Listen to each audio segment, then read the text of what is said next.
So mao to, time check guys, alas 2 pa lang sa hapon ug mao na ni ang mga halin nato karong adlaw no. Para ni siya sa mga motor ug mga sakyanan nga napahalin nato karong adlaw. Pero dili tungod ingani kadaghan ang atuang halin kaya bunda na kay tano, kaya ang realidad gyud ana mao ra gyud ni ang atuang ginansya. Grabe gyud kanipis ug kabalo ko daghan gyud sa mga negosyante po diha ang makarelate gyud ani.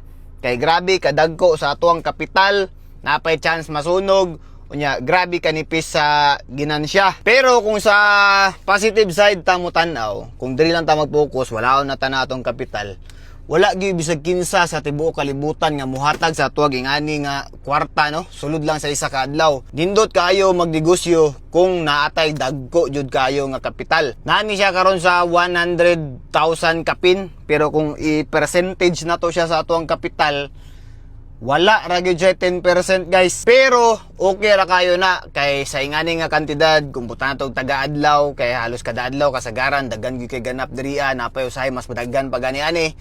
Kung matigom tani as in enough na gyud kayo ni para mabuhi ang atong gamay negosyo, para maswelduhan ang mga tao. Ug syempre, mga negosyante ra gyud tawon ang makasabot ani nga grabe gyud kahago magnegosyo, mga pital tagtaman gyud taman sa ginawa.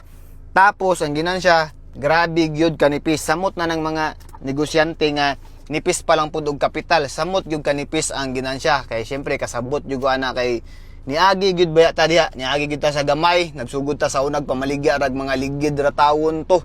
Hantod sa mga relo na pud atong ginabaligya, napay ko isa diri og gibilin wala na gibaligya para remembrance. Sa una grabe gyud kapait guys kung gamay ra ato ang kapital, maligya ra taon kog ligid kay maura gyud kaya sa ako ang kapital. Hantod sa nakatigom na kaya na nako mopalit o mamaligya na pud og relo. Sunod, mga cellphone na po akong ginabaligya, ginapalit na ko, ginabaligya andun sa mga motor na karon daghan na kitag mga sakyanan. Og maura to, mga business owner ra gyud ang makasabot ani nga video. Og iklaro lang po din ako no kay daghan gyud nagapandaot sa atoa guys. Daghan kay nagabuhat-buhat og mga fake news sa Facebook nga pareha atong nakita nako nga gi-post niya reader if ay daw niya giopera na daw natog 28k. Bisan pag mutuyok ta sa tibuok Pilipinas no, wala gyud buang nga musugot nga ihatag ra iyang reader if ay og 28k. Mao dili gyud ta mo offer og 28k ra sa kadugay na nato ani nga negosyo.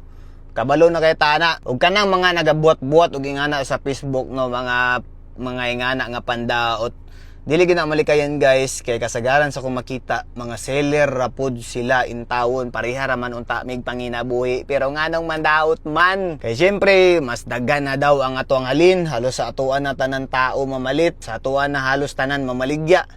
So ingana ang natabo ang nakalain lang pud no kay diri abaya pag na ako'y customer pasana na ako'y biyos baligya ana yan ay mga ko sir na kay laing color ani nga biyos sir di mo ko ganahan ning pula sig na kay puti mo na ko ma'am sorry kay ma'am maura gid niya mong available nga color pero na ay duol diri ang nga dealership pud ma'am basig na kay maangayan dito barato ra pud to sila legit pud kay to sila ingana gid taon akong ginasulti sa mga customer nako kung tayo wala koy mahatag sa ilang gipangita tapos ang lain dealership ginadaotan na ita ay nako na lang gyud.